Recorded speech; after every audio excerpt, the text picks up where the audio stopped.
آج یکم محرم الحرام اس ہستی کا یوم شہادت ہے جن کو دنیا خلیفہ دوم خلیفۃ المسلمین امیر المومنین حضرت سیدنا عمر فاروق رضی اللہ تعالی عنہ کے نام سے جانتی ہے۔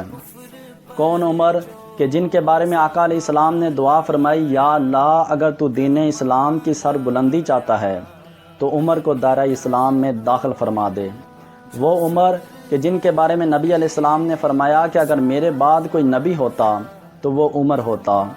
وہ عمر کہ جن کے بارے میں نبی علیہ السلام نے فرمایا کہ عمر جس راستے سے گزرتا ہے شیطان اپنا راستہ بدل لیتا ہے۔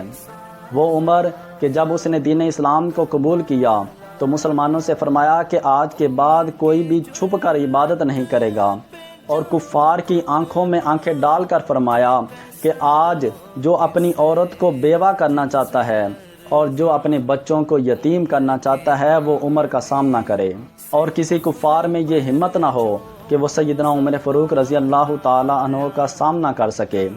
وہ عمر جو جس بات کا ارادہ کرے تو اللہ عز و جل ان کے حق میں قرآن نازل فرما دے۔ وہ عمر جو 22 لاکھ مربع میل پہ حکومت کرے۔ وہ عمر جو دین اسلام کا محسن ہو۔ وہ عمر جو اسلام کا علمدار ہو۔ وہ عمر جو نبی علیہ السلام کا وفادار ہو، اور وہ عمر جو آج بھی یار مزار ہو۔